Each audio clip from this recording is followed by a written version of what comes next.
Letter 17. Cushions and Cakes. Dear Lady Mary, in each of my travel journals, I keep a special section entitled Heartbreakers, Showstoppers. On these pages, I note all the extraordinary things that happened to me during the trip that literally take my breath away. These are not only the architectural, artistic, or natural wonders that I marvel at during my trips, but the human gestures and encounters that are just as impressive as those historical and geographical sites. For you see, the Turks just do not content themselves with being the most hospitable people in the world. They have to go above and beyond this already noteworthy sense of charity by offering you some astonishing and incredible acts of human kindness. Most of these acts are in fitting with their sense of politeness and natural human elegance. They can be very simple gestures, such as the offering of a glass of tea, an outstretched hand, a smiling, warm buyurun, or a splash of cologne, to the very elaborate, such as a poem dedicated to you, or that platter of baklava from Gaziantep. But what takes you by surprise each time is that they always come unexpectedly and are given with genuine, spontaneous kindness. They are conferred with a friendliness so easy, open, and natural that they seem like a way of life. And I have come to believe that they are the most indicative symbols of the genuine humanity of the Turkish people. These people seem like angels from above on earth, always looking out for you and helping to make your day more beautiful and meaningful. How can I explain these gestures to you, Lady Mary? The ones I have experienced are mostly related to adventures on the road, and since you were rarely left alone to encounter Turks on your own, I believe you truly missed out on discovering some of the richest treasures of this country. Maybe the incidents I will relate do not seem exceptional to you, but in the tense urban environment in which I live, things do not have time to unfold like they do in Turkey, and everyone builds wary walls of privacy around them. The heart-stopping deeds I have experienced in these many years of travel have been either demonstrations of outright respect, gracious compliments paid, humble gestures tendered, or the offering of considerable gifts. As I have mentioned before, the Turks are an exceedingly polite people, always offering a buyurun, a tea, or a kind word to every person they encounter during their day. Even the way they sign off from their letters resumes their whole attention to politeness. No boring, sincerely yours salutation from these people, but one that says, Saygı ve sevgi, with respect and love. You always precede a request for something by saying, Izin ver, meaning, if you give me the permission to do this. I have learned that the quickest way to dispel any unfortunate incident attacking my personal safety or integrity has been to hiss or bellow out a strong ayıp, meaning shame on you, which so insults a Turk's self-image that the troublemaker will disperse immediately. Only twice in 30 years of travel have I been spoken to abruptly or with disrespect, and those 2 times were out of anger at the unfortunate actions of my political leaders, not at me as a person.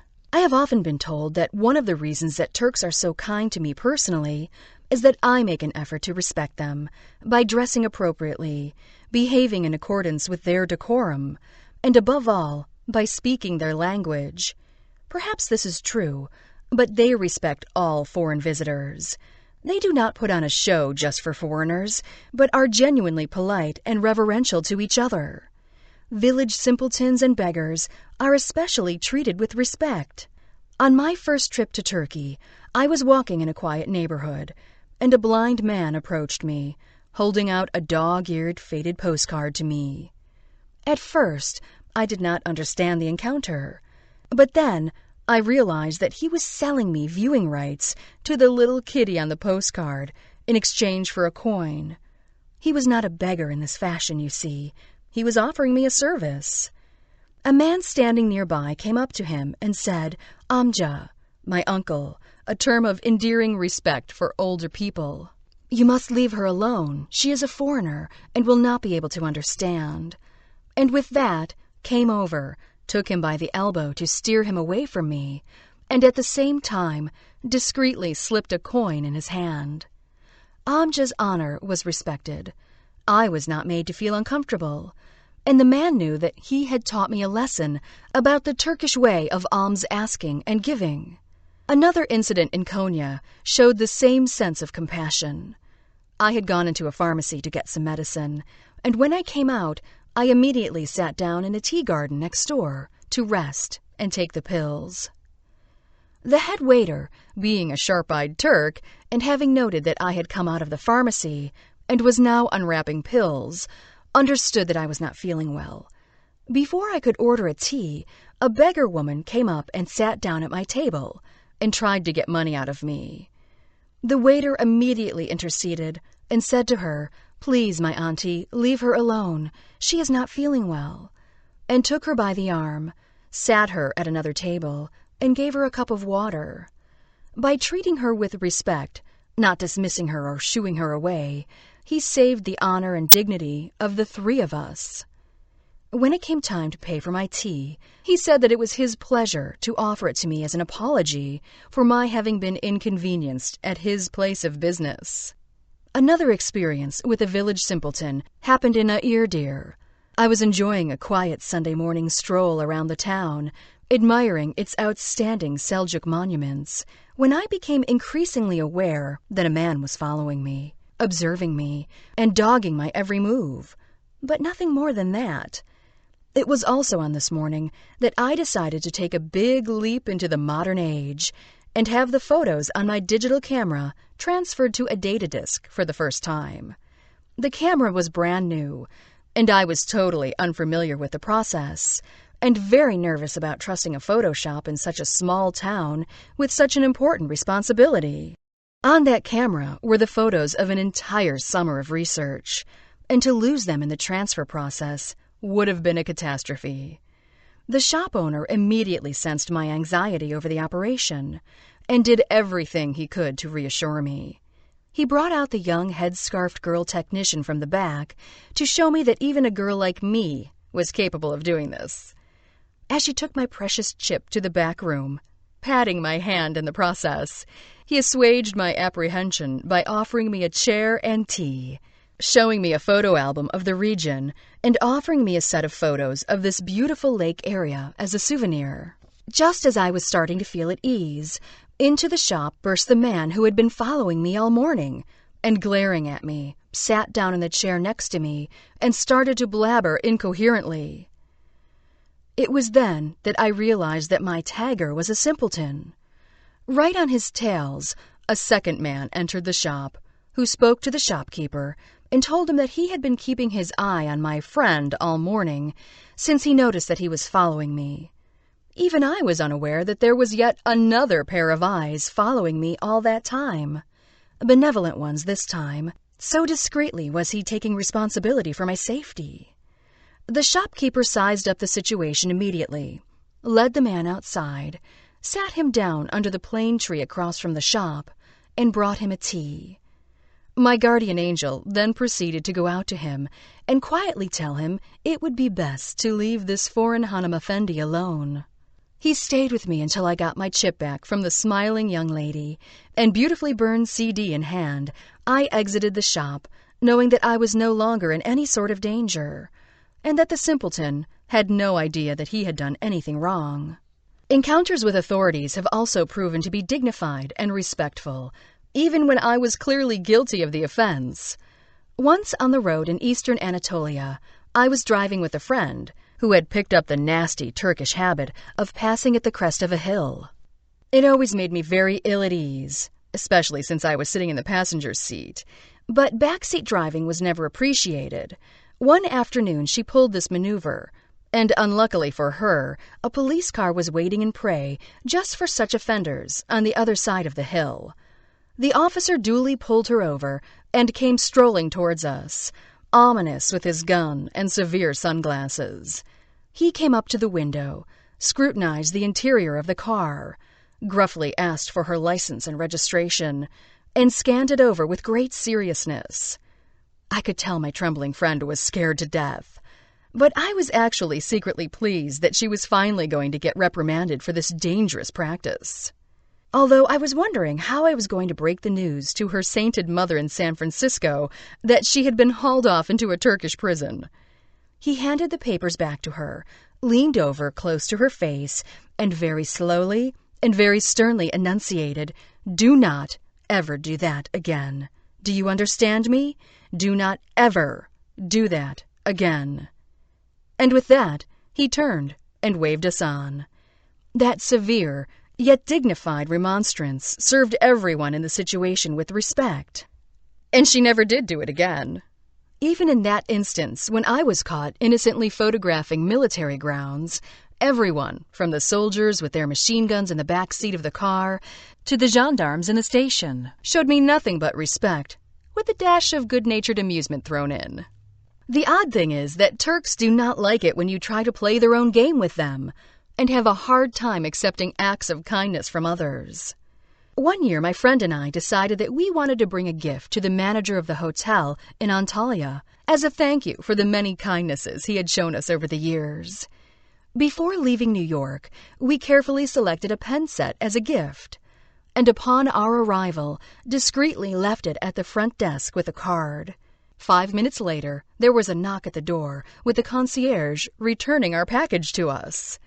We were quite hurt, and could not understand why it had been returned to us. We went to dinner, and when we came back, we found our room transformed with fresh towels, turned-down beds, perfume bottles in the bathroom, fresh terry-cloth bathrobes laid out on the bed, flowers in vases, a giant fruit basket, and a thank-you card, in return for our gift, which had been refused. He was uncomfortable, perhaps, with our display of respect, given a la Turja, but appreciating our thought all the same, he reciprocated in typical Turkish fashion. Flowery, sweet, overt, and totally ingenuous compliments are another way that Turks shine in their own way of kindness. Never shy about expressing themselves, Turks can often be very forward with their emotions. Such frank tenderness is rarely evoked so freely in our Western culture. Lady Mary, you relate a very touching compliment paid to you by your friend Fatima. I proceeded to tell her, Fatima, what a noise such a face as hers would make in London or Paris. "I can't believe you," replied she agreeably. "If beauty was so much valued in your country as you say, they would never have suffered you to leave it." Some of these compliments are real heart-stoppers indeed. The ones that accompanied roses, or the ones paid by eager suitors, were of course always flattering, including that horse business that one time. Oddly enough, it is the ones paid by women that have been the most pleasurable for me, just like the one you received from your Fatima. Once I was in a grocery store in Kayseri, ambling about selecting items and just observing the array of goods for sale, which is always an interesting pastime for me on my travels. I became aware that I was being followed, and when I glanced over my shoulder, I saw that it was by a young woman employee of the store. In New York, it is very common to be followed in small grocery and drug stores like this, but it always signifies that the security guard suspects you of potential shoplifting activity. However, this young lady seemed different, and she kept getting closer and closer to me with each aisle turned. Finally, she drew near me and gave me the biggest smile, took me by the hand, and led me over to the fruit display, where she encouraged me to look at her peaches. "So fresh," she said, and then she guided me over to shelf after shelf, enthusiastically showing me goods, like a child shows a guest his favorite toys. She turned to me and blurted out, "I like you. You have such beautiful eyes. I like you. Please come back again and we can become friends." Yes, we could have become friends, like you and your Fatima, for a woman that joyful was irresistible. As was the little 12-year-old Sevda, in a restaurant in Akçabat. Helping her father out one evening when he was short-staffed, she waited on our table with all the professionalism of a seasoned maitre d' in a 4-star restaurant. She showed me the very same behavior as that young woman in the grocery store in Kayseri. She just wouldn't leave my side for a second. She ran alongside of me when I went to the restroom, turning on the water, handing me a towel, holding open the door, and then at the table constantly hovered to put the salt shaker in front of me, to pour my water, and to fold my napkin with each change of course. When I asked my Turkish friend why she was so attentive, he laughed and said, "She likes you. She told me that she thinks you are very pretty, and she likes your dimples, which are as big as hers." And sure enough, when it came time to leave, she came up to me, waved goodbye, and cried out to me for all the restaurant to hear as I reached the door, "I like you very much." As I said earlier, Lady Mary, Turkey is a country of small gestures, some of which are the biggest of their heart-stoppers. My favorite Turkish small gesture is what I call the magic hand. In every circumstance, if a Turk can stick his hand out to help, he will.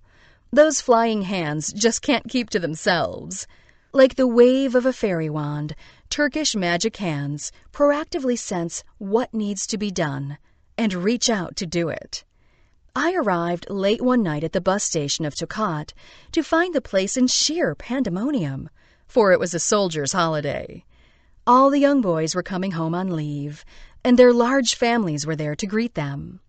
I got off the bus and sat my suitcase down for a second to put away something in my purse, and when I looked down, it had disappeared. Seized with panic, I looked around and saw a short, burly Turk running away with it tucked under his arm. I took off after him, and in the distance, I saw him set it down right at the head of the taxi stand. He did not know me, but he knew that I had gotten off that bus alone, without a family to greet me, and would need a taxi. And instinctively, that invisible magic hand extended and grabbed. After he set it down, he ran back to help the group of people he was with, without a word to me or giving me the chance to say thank you.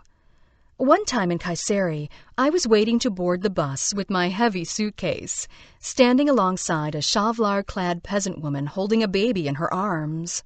When the door to the bus hissed open, in a split second of synchronicity, she tossed the little toddler under her arm and onto her hip, grabbed the handle to my suitcase with her free hand, and started to lift it up the steps. Without 1 ounce of premeditation or thought, she had that hand out, and in a lightning moment gave me the boost that made my challenge of getting up the steps an easy one. I have mentioned before how it seems that there is a Turk behind every tree, observing everything. Too countless to enumerate would be the imperceptible eyes and hands that have watched over me like a guardian angel, such as that man in AHBÂR-I. They are always on the lookout for you to make sure you get on the correct bus, go in the right door, and pick the best peach. These gestures usually do not cost a penny and are within the reach of everyone to do. In their simplicity, they appear more generous than the lavish presentation of 50 dishes you were given, Lady Mary. I have told you about the gardens of roses that have been offered to me over the years, but there is so much more. When you fall, they pick you up and gently put you on a stool. When you pass out from heat, they do the same and bring you a glass of water to boot. They will give you bus tickets. They offer you rides into town in their farm carts when you are standing by the side of the road waiting for a jitney. They will offer you a seat and a glass of water when you go into a pharmacy simply to buy some aspirin. They will close their doors of business to escort you places. Taxi drivers will return things you leave in their cabs to your hotel. They offer you fruit and, of course, glasses of tea at every chance they can. It comes from Ahmet, the hotel clerk in Tokat, who signs off his fax to you with a smiley face and a God bless you. Once when I was visiting the oasis town of Karaman, I wanted to visit the Sheh Alatin Karabash Veli Amaret, but could not find it. Hot and frustrated, yet determined to see it, I popped into a barber shop and asked if anyone could point me in the right direction. The barber, who was in the midst of giving a client a shave and a haircut, started conferring with the man in his chair and said to me, "No problem. and proceeded to leave his customer sitting all lathered up in his chair and walked me over to the complex, which was no short distance. In Kayseri, early one Sunday morning, I went to visit the ruins of the Kekubadiya Palace on the grounds of the Ponsu Sugar and Water Factory. Due to the status of my guide, the historian Muhsin Ilyas Subashi, as well as his impressive persuasive powers, we were able to convince the guard on duty to allow us in. But he agreed to do so only under the condition that he accompany us for security reasons. We set off down the road when all of a sudden he bellowed, "Stop!" and my heart sank, thinking that he was having second thoughts about taking the responsibility for letting us visit. But no, he rushed into a building and came running back to the car with his arms full of bottles of cold water and soda for us to take along. It turned out that he had no idea that he was guarding not just a factory, but the very site of the palace of Alaaddin Keykubat, the greatest of Seljuk sultans. He will remember forever the inspiring history lesson he received that day from this famous Kayseri historian, as much as I will remember his gift of those bottles of water. Another example of a small gesture came from a construction worker at the Bimarhana in Amsaya who took me into the closed renovation worksite and showed me around because he sensed that I was curious and interested in what he was doing. A small gesture took place in Safranbolu in a gorgeous locum shop dating from 1942, with its stunning original cut glass and carved wood decor intact. Its owner, who was standing in the doorway, saw me on the street and sensed that I was feeling faint. He came out, took me by the arm, and ushered me into his shop, where he placed a chair under me to sit down. One small gesture took place in Tokat, in a fruit shop, where once again I was feeling faint from the heat and was given a peach crate to sit down on. A young boy came in at the very same moment to deliver the pita, oven-baked cheese bread, lunch, ordered by the owner, who proceeded to place the warm packet on my lap with a stern, "Here, you must eat this in order to feel better." No amount of protesting on my part could change his mind or even convince him to at least share a part of his lunch with me. It is not only pita and tea and roses that have been showered upon me, but all kinds of fresh fruit. In Amasya, I once came out of the pool where I had just completed my 40-minute lap swim, and there, next to my chair, on a little table, had mysteriously appeared a peeled and cut peach on a plate with a fresh soft drink, entirely unrequested. While visiting the Amur Bey Mosque in Bursa, I was so absorbed admiring its unusual 1454 foundation charter posted next to the door on 2 separate marble plaques that I did not notice that a teenage boy had come up and was standing next to me. Slowly, he extended his cupped hands to me. Inside of them was a mound of what looked like precious pearls. In reality, fresh white mulberries that he had picked for me from the tree in the mosque courtyard. It was the first time in my life I had ever eaten this succulent, honey-like fruit. In Konya, the guard at the Karatai Madrasa plucked fresh apricots for me from the tree in the garden. It was another incident involving fruit that allowed me once again to enjoy a moment of remarkable small thoughtfulness.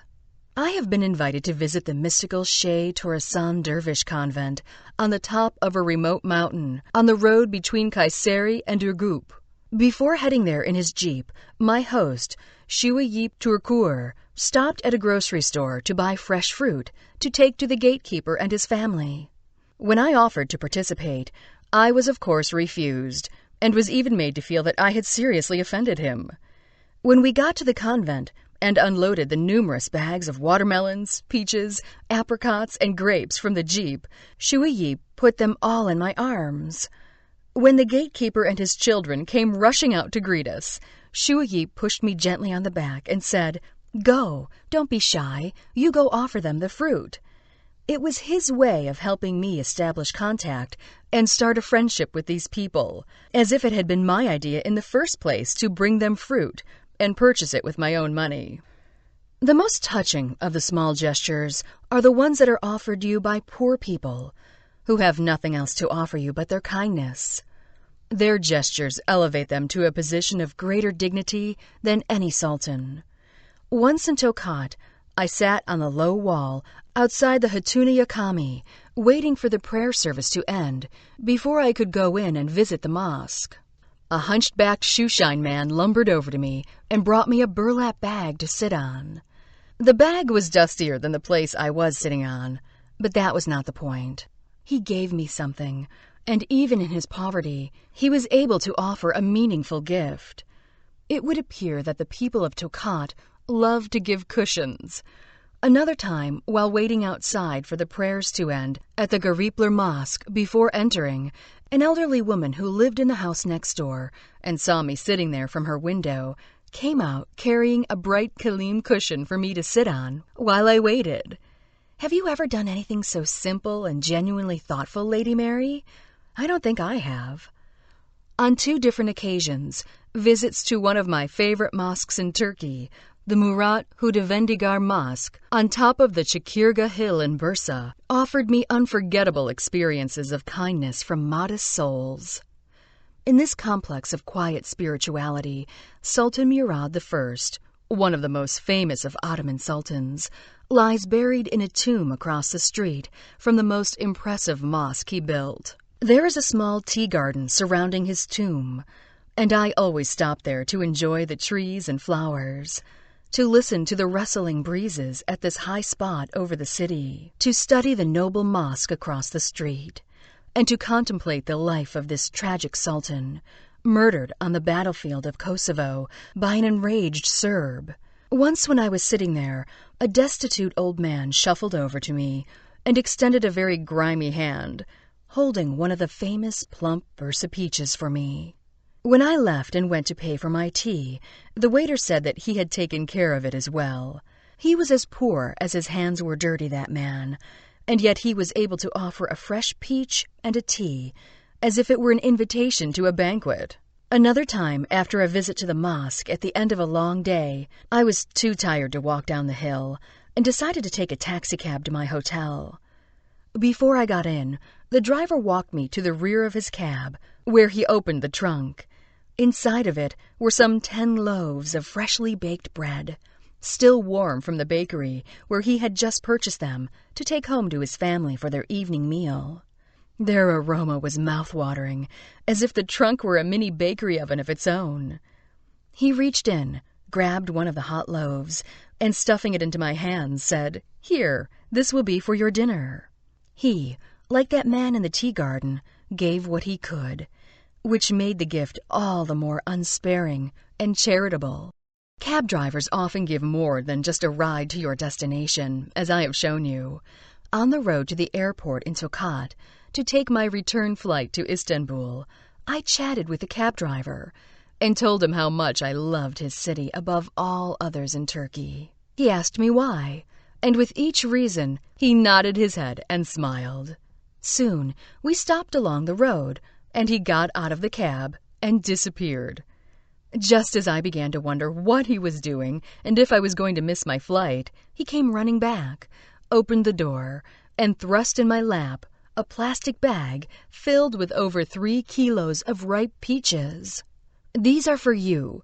Here is a little something to remember Tokat by, so that you will not become lonely for us when you are in the big city of Istanbul." Even in his modest state, he could offer me a rich present. Needless to say, they were the sweetest peaches I ever ate. Yet the sweetest of all the small gestures I have received came from a group of teenage girls in Sivas. I paused to rest one afternoon in a lovely tea garden in the main Konak Square in the middle of town. As I sipped my glass of tea, I noticed that there was a party of 6 teenaged girls at the next table, drinking tea, chatting, laughing, and unwrapping a home-baked loaf cake. Perhaps it was someone's birthday. Perhaps they were celebrating the end of the school year. Or perhaps they were just enjoying their friendship. I was so plunged in my thoughts and in my reading that I did not see that one of them had come over to my table. In her hands was the homemade loaf cake that I had seen on their table, now cut up into slices. She extended the plate to me and said, "Here, we would like to share with you a piece of our cake. I hope you enjoy it. I made it all by myself." I was touched to be offered the honor of the first piece, and even more so because, in an ironic twist of circumstance, it just happened to be my very own birthday that day. It was almost as if she had known that fact. Of all the festive and festooned creamy cakes I have enjoyed in celebration of my birthday, none has tasted sweeter than that plain loaf cake, received from the hand and the smile of a total stranger. Turks can have big and boisterous personalities along with those sweet and tender kernels inside of them, and are capable of offering dramatic gestures as well as those humble ones. For example, one year, when flying from New York to Istanbul, I removed my contact lenses at the beginning of the flight. As never happens, and much to my dismay, it went sailing through the air, and I had no idea where it landed. I hunted and hunted around my seat, but as you can imagine, in the close and crowded area of an airplane, it was a hopeless venture. When we landed, and everyone trampled out, I decided to have one last look in the area around my seat. Soon, 4 air hostesses joined in on the hunt with me, determined that they would find it. Even though they were tired after the 12-hour flight, and were probably more eager than I to get off that hot plane, they were not about to give up, and cheerfully clambered about on their hands and knees like little children playing treasure hunt. All of a sudden, I heard one of them cry out, "Buldum! I found it!" How that young woman could have found something so small, and how that lens had not gotten trampled, is still a great mystery to me. But she believed she could find it, and being a Turk of the persistent and stubborn ilk, she managed an impossible miracle. A big gesture can also be a discreet one. Once in a bookstore in Kayseri, the owner said he wanted to offer me a gift and placed a book in my hands. Not just any book. It was a red leather bound volume with gold lettering and page endings. I looked at the cover and saw that it was a deluxe edition of a new English language translation of the Quran. Each chapter, preceded by a page of explanatory notes, was beautifully translated, with a facsimile of the original Arabic in a little sidebar. As a librarian, I was impressed by its magnificent quality, and as a guest, I was touched that this man sought to potentially open a very big door to my life by this gift. Unfortunate incidents can often be repaired by big gestures of kindness. I took the bus once from Agirdir to Konya, and for the first time in 30 years of travel, I was put in the rear of the bus, in the very last row, and seated next to a man. It was very startling, and, I must admit, put me rather ill at ease, because it seemed so out of place. Yet I thought how silly I was being. I sit in the subway every morning next to men, so what could be the issue here? I did not pay much attention to the man sitting next to me, other than the fact that he was middle-aged and had ham hands. It was only when I started to hear him muttering things to himself and making strange noises that I saw he was behaving in an inappropriate manner. Even though this had happened to me in other situations on the subway in New York City and Paris, that it should happen to me here, in Turkey, on the very first occasion I found myself sitting next to a man on public transportation, was extremely upsetting to me. I grabbed my bag, abruptly stood up, and ran forward to the driver and the bus valet, and demanded that I change seats immediately. Although I did not explain the reason why, they must have sensed something. The next morning I awoke with a start from my sound sleep at 5 a.m., bolted straight up in my bed, and cried out, "My camera, where is it?" How I could have sensed that it was not in my bag, and how that intuition hit me at that specific moment during my sleep, is something I cannot fathom. I tore the room apart, but of course, as the unconscious wisdom of my dream had told me, it was not there. The only thing I could think of was that in all the confusion of the incident on the bus the afternoon before, it had fallen out of my bag. I grabbed my ticket stub, tore down to the bus station, and went to the office of the bus company and explained my story. They made some calls, and about 5 minutes later the clerk said, "Sit down, my lady. Someone will bring it. Yes, something was found." A glass of tea appeared.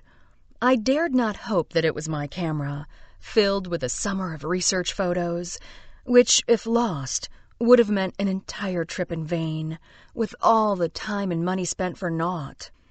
About 15 minutes later, 6 young men appeared, including the valet of the bus trip the day before. They had my camera in their hands. I started to cry out of frustration that I could have been so careless to lose something this valuable, hurt at the memory of the incident on the bus, and especially at the sudden realization that it was the morning of the 5th anniversary of a very sad September day for New Yorkers. I couldn't stop crying, now from relief, and, embarrassed, muttered some incoherent thank yous, and then headed away. I then realized how rude that was. I wiped my tears and went back to the man at the counter and said that I wanted to leave them all a little token of my appreciation, to which he replied, "Oh, no, lady, it is for us to thank you for giving us this opportunity to be of help." All had been made right by his smile. As I have said before, Turks have a built-in radar system that allows them to be aware of everything in their radius. Nothing, and I mean nothing, gets by them. One Christmas, I decided to take my husband to Istanbul. When I rode to the Arena Hotel, I asked if they would reserve us an especially nice room for us, as this trip was my gift for an important milestone birthday of my husband. When he arrived, indeed, they had reserved for us the finest room in the hotel, looking out onto the most sublime of all Sinan's mosques, the Sukulu Mehmet Pasha. On the late afternoon of New Year's Eve, my husband's birthday, we returned to the hotel, chilled, but happy after a long ferry ride up the Bosphorus. After a few minutes, there was a knock at the door, and I opened it to find a waiter with a tray, plates, napkins, and the most lavishly decorated cake, complete with candles and accompanied by a card from the hotel staff wishing my husband a happy birthday. They had obviously noted his birth date from his passport when he checked in, and remembering my initial request, set it upon themselves to create their very own gesture for his birthday. Although this birthday cake was much more elaborately bedecked than my simple one in Sivas, for my husband, the emotion was the same. Never had he experienced a sweeter birthday treat. And it is just not in Turkey where Turks perform these gestures of kindness. It is in their blood wherever they are, and they take it with them like a suitcase wherever they migrate. When I was living in Paris, I would often eat in a small Turkish restaurant and became friendly with the waiters there. One evening, I told them I was moving to a new apartment the next day, and how excited I was to be changing to a different and better neighborhood. "Where do you live now, and where will you be moving to?" the head waiter, Mateen, asked. I told him without thinking. I should have known better. The next morning, at 8 a.m., as I was starting to move my things out to my little car, a white minivan pulled up in front of my apartment building, and out tumbled 6 burly Turks, not one of them speaking a word of French. "Mateen sent us to help you move today, to make sure everything goes well." I was dumbstruck. They scurried up those steps as fast as squirrels up a tree, and those swift hands and strong backs piled everything into the van in no time, drove it to my new address, and carried it all up again, only this time up 6 long and narrow flights to my new apartment, located under the eaves of a Paris mansard roof. They accomplished all this under 2 hours, and then disappeared in a flash, not giving me time to offer them water, lunch, a tip, or even thanks. They did it because Mateen knew that a woman alone needed assistance, and he asked for their help. They did it because they were generous of their time and muscles. I never was so happy in any home in my entire life as I was in that 6th floor walk-up in Paris, and I am convinced it was because of the auspicious start to my life there, offered by the incredible act of kindness of those Turks. And so you see, Lady Mary, this is what I mean by heart-stoppers and show-stoppers. These gestures of incredible kindness, both small and large, are some of the most valuable gifts I have ever received in my life. I would not trade one of them, not one slice of that plain cake, not one moment of repose on a dusty cushion, not one hoist from a hand extended, for anything in the world. My life has been made so incredibly rich because of them. And with wealth this abounding, who needs Lady Hephaestus' diamond earrings the size of hazelnuts? Sincerely yours, Caudria Branning.